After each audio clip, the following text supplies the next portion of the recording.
I was in my car driving to the gym. My head was somewhere else. It had been one of those tough years, you know. Everything that could go wrong did go wrong. Anyway, I stopped to take a turn. I looked out of the window and I see this tree. On this tree, there is this metal plaque. On this plaque, it said, "The tree." That's it. The tree. Now think about what had to have happened for this metal plaque to exist. Someone woke up one morning and said, you know what this tree needs?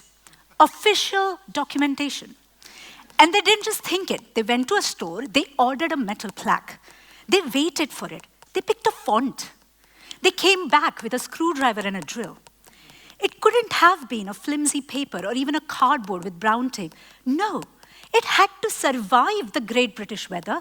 It had to be a metal plaque, because without this all-important metal plaque, how would anyone ever know that this is the tree? I started laughing all by myself in the car. I was laughing all day and the day after. I was smiling about it even a week later. And I kept coming back to this question: why this silly metal plaque made me so unreasonably happy? And why on earth someone went to so much effort to do something so completely and magnificently pointless and silly? Why? I couldn't let it go. I started noticing this stuff everywhere. I mean, everywhere. Once you switch on this silliness radar, you can't switch it off. And I realized every time I noticed it, I smiled and chuckled, sometimes for days. So I wanted to notice it more. Such an easy way to smile more, right? Slowly, I started taking silliness very seriously. I wanted to give it the credit that I think it deserves, like properly, with purpose. Because everyone talks about random acts of kindness, but nobody talks about random acts of silliness. My name is Rujuta Singh.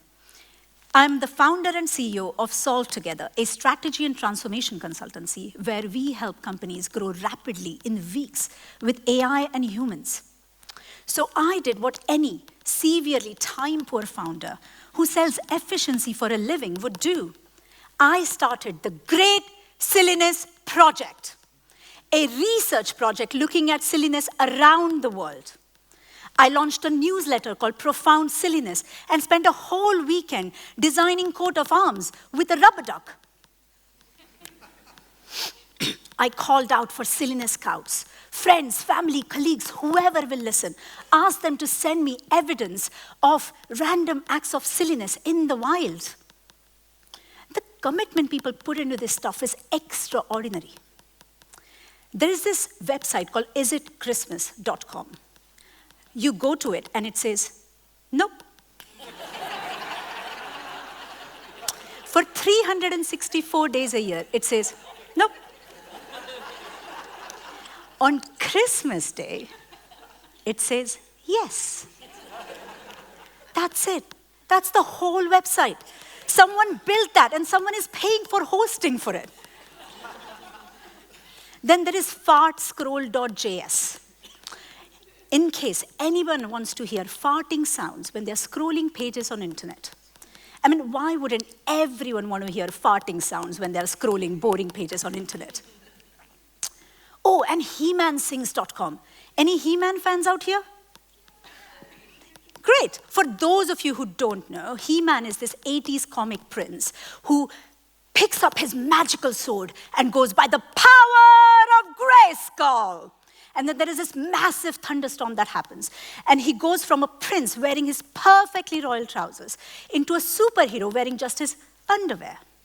And then he picks up his sword again, claims his power, and says, I have the power! So, for those secret He-Man fans out here, we have HeManSings.com, where you can watch He-Man jiving to songs. Just in case, for those rainy days. And it's not just internet and websites.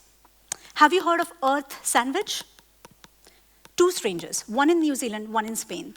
They met on Reddit. Then they spent 2 months coordinating across 12,000 miles and opposite time zones.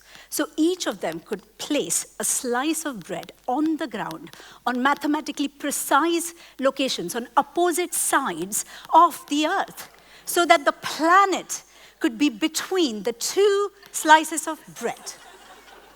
An Earth sandwich.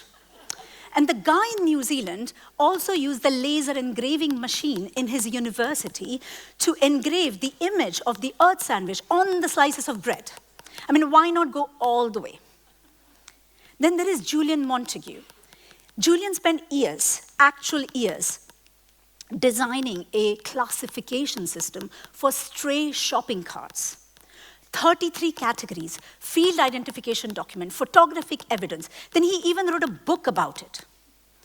33 categories about abandoned shopping carts, bus stop discard, transient imposter, simple vandalism. Every one of these things required real effort, real time, real commitment. And yet, we keep on doing this. So what the hell is going on here? I needed to find out. Being a strategy consultant for 20 plus years, building frameworks and assessment models for a living, obviously, I tried to define silliness. I built the Silliness Assessment Framework. Ta-da! The SAF. It had criteria, it had categories, it looked very official. Except it failed miserably. Because the moment you try to pin silliness down, it slips out. You can't hold it in a framework. Believe me, I tried. So I can't really tell you what silliness is. But I can tell you what it is not. It's not clever. Stand-up comedy, clever. Carefully crafted, skillfully timed. Clever wants you to be impressed. Silliness doesn't care about impressing you. It's not even thinking about you. It's not stupid. Stupid is generally accidental. Someone falls, people laugh. There is a wince in there. It's unfortunate, not silly. It's not play either. Play has rules, play has structure. You can gamify play. You can turn it into a team-building exercise with PowerPoint deck and a feedback form afterwards. Silliness is wilder than that. It's what's underneath play. Unstructured, unjudged, unashamed.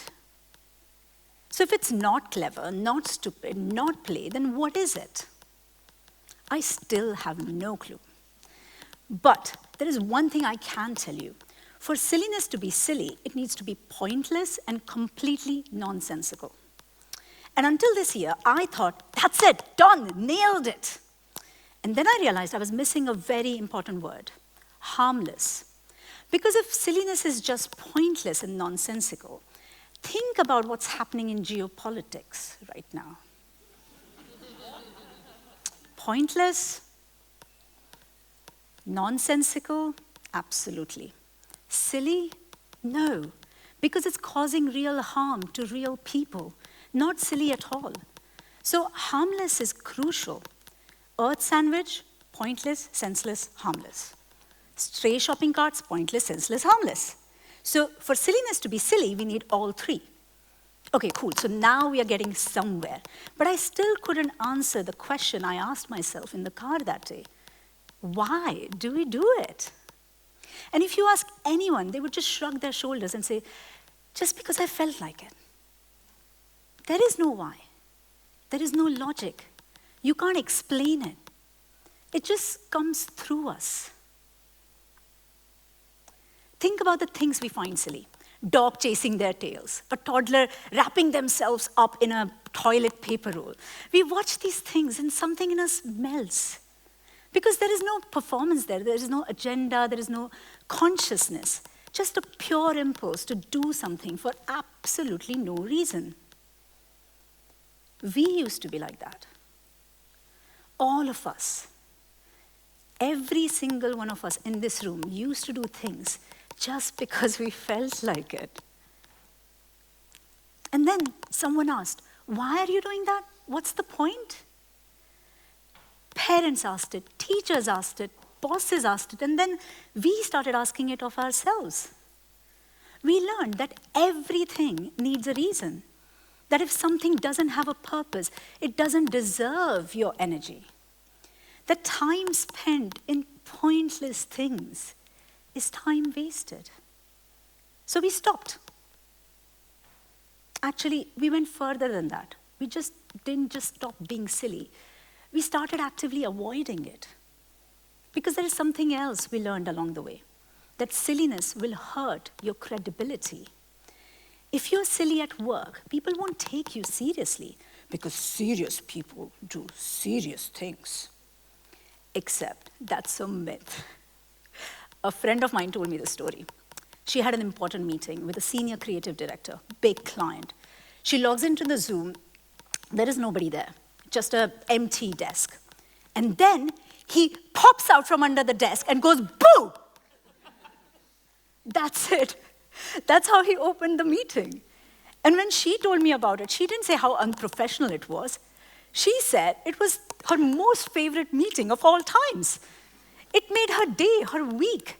He became her favorite person to work with, not despite of silliness, but because of it. Have you heard the story of Pierce Brosnan and design agency AJ & Smart? So apparently, Pierce Brosnan started appearing everywhere in their offices, in mugs and fridge magnets and Christmas baubles. And nobody knows why. And then they started receiving Pierce Brosnan art from around the world, from friends and partners and clients. The more questionable, the better. Now, all of these have proud place in their offices. They work with Fortune 500 companies, and nobody has walked out of their office yet. If anything, it helps them form connections. And then one day, I accidentally found myself in a clown facilitator training. Yes, something like that exists. And I also have a very official-looking red nose for it. It came as part of being a certified clown facilitator. But that's a whole other TED Talk for another day. Here is what I learned, though. The clown does exactly opposite of what we have been taught. We live our whole life avoiding judgment. The clown leans into it. Laugh at me. Watch me fail. I want you to. And that carelessness about being totally ridiculous, that surrender, it's freeing for the clown and for everyone watching. So now I use some of these techniques in my workshops. People walk in rigid, shoulders up here, performing professionalism with their whole bodies. And then we do something silly together, a silly drawing, a silly game of swords. And their shoulders relax. And they smile. Not the how is the weather smile, but a real smile with eyes sparkling. And they start talking to each other differently, as if something just popped. That's what silliness does. It doesn't push people away, it pulls them in. These days when everything feels curated and rehearsed, I think that's why silliness works. It's like a shortcut to trust. We live in a world that asks, what's the point of everything? Think about the sheer scale of our effort. We have devoted an entire industry making sure every minute has a purpose. Books on productivity, masterminds on efficiency, podcasts on finding your why. We've spent our whole adult lives being told to be serious, to grow up, to have a point, sucking out every last bit of pointlessness in us. And yet, silliness keeps cropping up. It's like a whack-a-mole. You press it down in one place and it appears somewhere else. It hides under the desk in Zoom calls. It shows up in He-Man jiving. You can't kill it. It's innate. It's in us.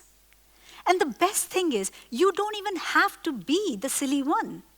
My friend wasn't being silly when she went on that Zoom call. It still made her week. I wasn't being silly when I saw the tree plaque. It changed my year. You can borrow silliness, and it still works. The truth is, I started this project because I was going through one of the toughest, hardest years of my life. And things that kept me afloat weren't the productivity hacks or inspirational podcasts. It was that stupid metal plaque and the clown facilitation training and people sending me photos of gloriously pointless things. We live in a world where our days are full of stress and overwhelm, when news is relentless and heavier every single day, where humans still kill other humans. Silliness gives me relief. I cling to it as if it is the last bit of humanity left in us. As if as long as someone somewhere is laser engraving bread for an earth sandwich, maybe, just maybe, we are going to be okay. Maybe it is the last very purely human thing we do. That's why I started Great Silliness Project. And that's why I'm standing on this red dot right now, talking about the ROI of something that has no ROI. So what's the point of all of this? What's the takeaway? Well, if you really think about it, is there anything sillier than me standing here right now in front of cameras, trying to find a formula of something by definition is senseless? Actually, there is something sillier. You lot. Hundreds of you sitting here listening to me talk about silliness, waiting for a point, hoping for a takeaway, maybe even taking a note, and from a TED talk about silliness. I don't think there is anything sillier than all of us taking silliness this seriously. And I think that's wonderful. There is no point to this talk. There is no formula, no takeaway.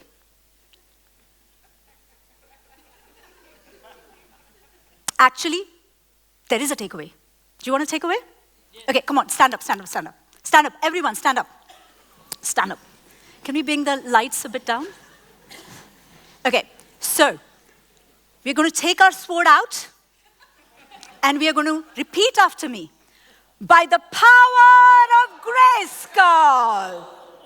Now take your sword and claim your power. I have the power. Let the silliness prevail.